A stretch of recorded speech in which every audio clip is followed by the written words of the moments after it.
교사가 자신의 학교 초등학교 1학년 학생을 살해한 사건에 온 국민이 큰 충격을 받고 있습니다. 사건 자체도 절대로 있어서는 안 되는 일이지만 이 교사의 범행을 사전에 막을 수 있었다는데 더 큰 분노가 쏟아지고 있는 상황인데요. 먼저 영상 하나 보겠습니다.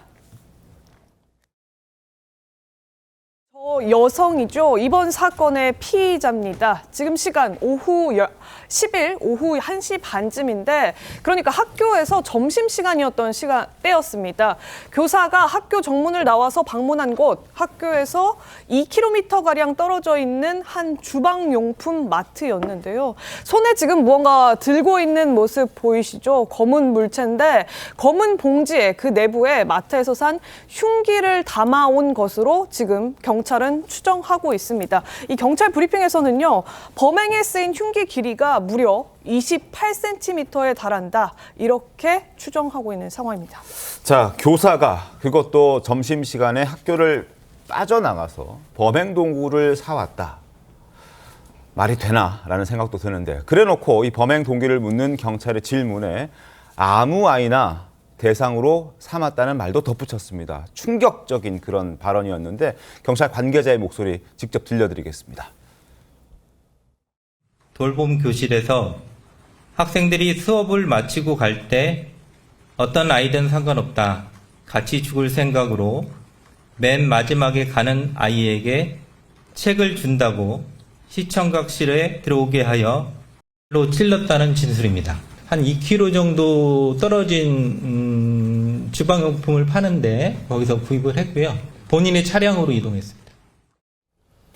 자, 결국 대상자를 특정하지 않고 무작위로 지금 피해자를 골랐다라는 게 경찰을 통해서 전해지고 있는 그 용의자의 입장이었는데, 자, 이 교사가 이런 이상한 행동을 하기 직전에도 사실 전조 증상이 있었다고 하더라고요, 전조 변호사님.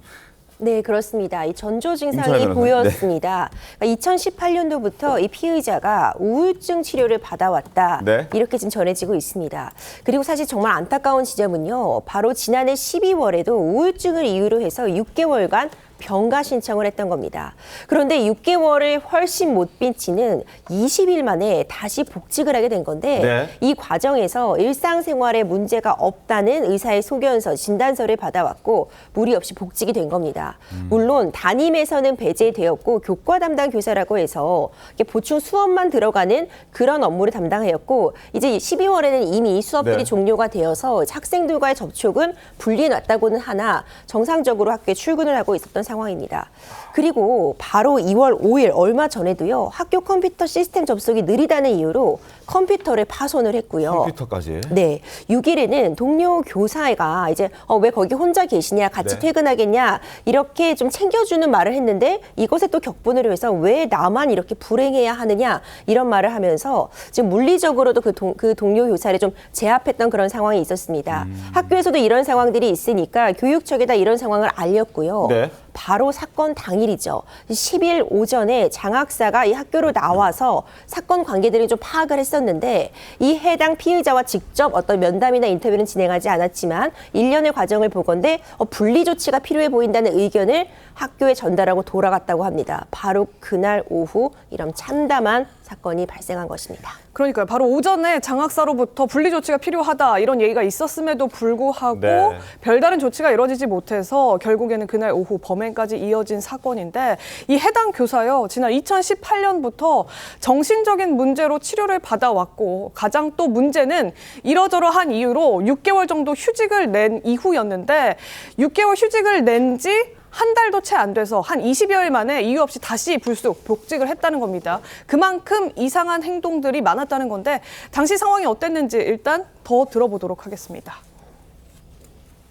이야기 좀 나눌까요? 이런 대화를 시도했는데 그 해당 교사가 어떤 폭력적인 방법으로 헤드락을 걸거나 하는 이런 행위 아니면 손목을 강하게 부여잡는 이런 행동들이 있어서 동료 교사가 매우 놀란 이런 사건이 있었습니다.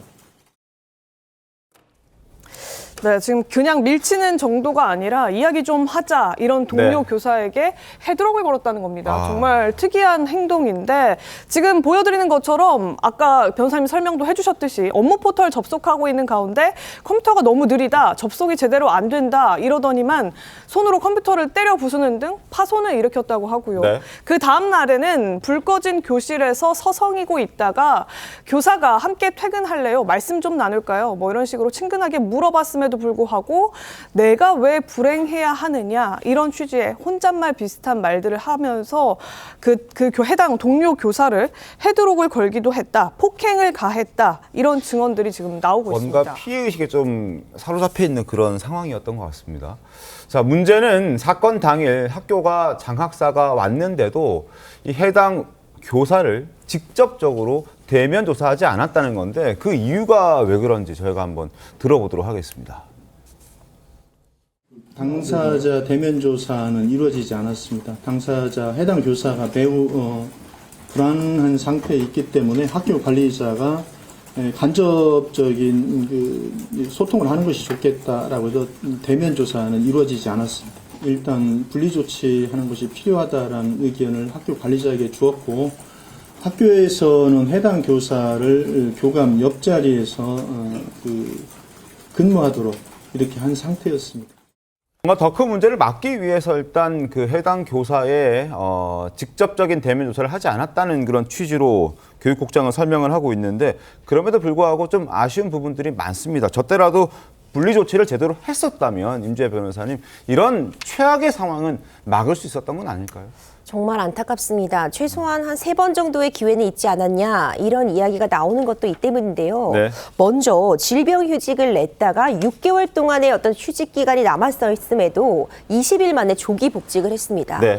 이렇게 빠른 시간 내에 이 휴직을 낸 지 20일 만에 어떤 치료가 정상적으로 됐으리라고 판단하기가 어렵잖아요. 근데 그럼에도 불구하고 이제 관련 규정들에 따르면은 질병으로 이제 이렇게 휴직을 신청했다가 본인이 다 치료가 되었다고 진단서를 첨부해서 복직을 원하면 해줄 수밖에 없었다라는 이 취지, 이 부분 굉장히 문제점으로 꼽히고 있고요. 그걸 제재할 방법이 현재 법상으로는 없다는 말씀이신 거죠? 그렇죠. 그리고 또 문제되는 것이 이후에도 있었습니다. 폭력 행동을 보였습니다. 동료 교사에게 폭력을 휘두르고 컴퓨터를 부수는 건 일반적인 상황이라면 상상할 수도 없는 일입니다. 네. 그것도 일어난 장소가 학교인데 이것을 더 강력하게 제재할 수 없었느냐.